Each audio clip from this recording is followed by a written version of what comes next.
C'est un article de pêche vendu 64 € et soldé 56 €. Quel est le pourcentage de la remise? Dans ce cours de remise à niveau en mathématiques, les élèves ont entre 20 et 60 ans. J'ai mes 3 chiffres. Ouais. On peut utiliser le produit en croix. Produit en croix, pourcentage, racine carrée, autant d'énigmes pour ces adultes. À 26 ans, Morgane n'a pas de diplôme. Elle veut devenir éleveur de chevaux. Des connaissances en gestion sont nécessaires. Quand je suis arrivée, j'avais l'impression de rien comprendre. C'est exactement ce que Rien du tout, de ne pas avoir de niveau du tout. Après, moi, je me suis toujours dit qu'il y avait des littéraires et scientifiques. Après, voilà. À partir de là, je ne suis pas scientifique, donc voilà. Le problème des mathématiques, c'est que ça n'est pas automatique. Cette année, la France est classée 22e sur 65 pays pour son niveau en maths. Ah, j'étais vraiment mauvais. J'ai eu 2 au bac en mathématiques.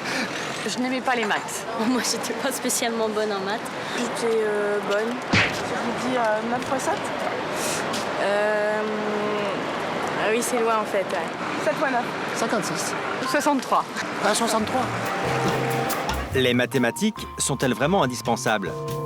Ah oui, on peut tout à fait bien vivre sans les mathématiques. Vivre sans maths, non, c'est difficile. Pour faire les courses, pas se faire avoir. Il faut calculer la durée d'un trajet pour pas être en retard. Enfin, il y a plein de choses qui font que vous les utilisez même si vous en rendez pas compte. 250 divisé par 10, 25. 2 millions d'adultes souffriraient de profonds problèmes en maths.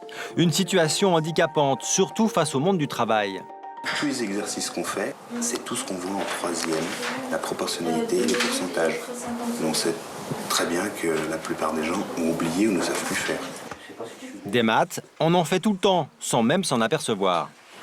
Calculer une TVA, quand on achète un article, les soldes, les augmentations de salaire ou revalorisation de salaire, ses impôts. Il faut que tu rajoutes donc 19,6% pour avoir le prix final de ta voiture. Nicolas est ouvrier en bâtiment. Il tente une reconversion. Il veut devenir maîtreur, un métier où il faut faire des devis, gérer un budget, calculer des surfaces. Il faut savoir calculer combien de peinture il nous faut pour peindre un mur. Tout simplement, par exemple, de calculer un sol plastique ou le carrelage, de calculer pour que ça tombe bien de l'entrée jusqu'à la fin de la pièce. Et l'école est très loin. Très très loin. L'objectif dans ces cours ici, c'est d'abord de revaloriser les personnes, de redonner confiance pour qu'elles puissent se vendre mieux et être plus à l'aise dans leur travail.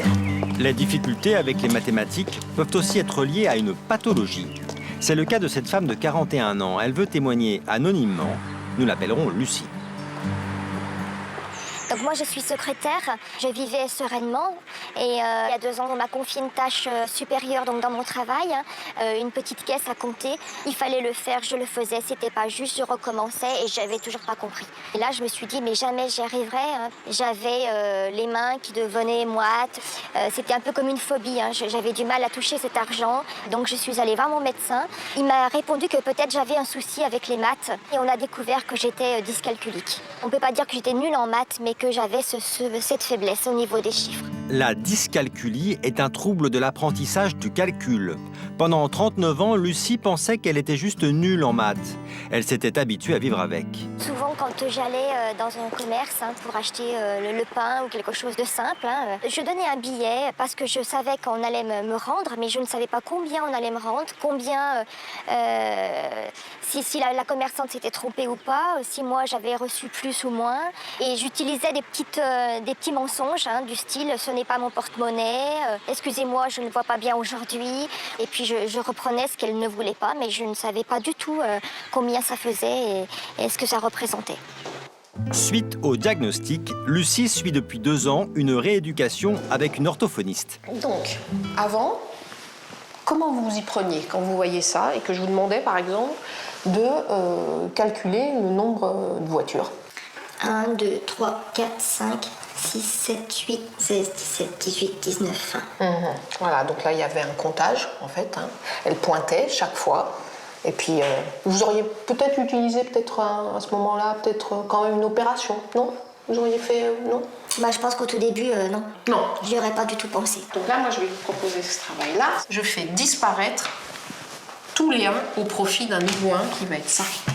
En fait, si je vous demandais maintenant de me dire combien de voitures il y a, mais d'une autre façon par rapport à tout à l'heure, vous étiez sur un pointage. Hein. Là, on voit uniquement 4 lignes. Oui. Il y a une rangée de 5 voitures. Voilà. Et donc, du coup, Multiplié par 4. 4 quoi? Rangée. Ouais. Et vous allez faire quelle opération alors, finalement? 5 fois 4. 5 quoi? 5 voitures. Fois 4 quoi? Lignes. Ouais. Ces exercices permettent au cerveau de se réconcilier avec le calcul. Lucie peut ainsi commencer à apprendre les mathématiques. La dyscalculie, on est clair là-dessus, c'est pas quelque chose qui a à voir avec un potentiel intellectuel, avec une déficience intellectuelle. C'est vraiment un trouble spécifique au niveau de la manipulation du nombre. La thérapie porte ses fruits. Au bout de 2 ans, Lucie peut enfin faire ses courses et comprendre combien elle paye. 90 centimes, 5, 6, 7, 8, 9. Voilà, madame. Merci. Je peux les toucher, je sais exactement combien j'ai dans mon porte-monnaie. Il n'y a pas de problème. Lucie devra encore suivre 1 année de séance pour en finir avec la dyscalculie. Elle envisage même de passer enfin son baccalauréat.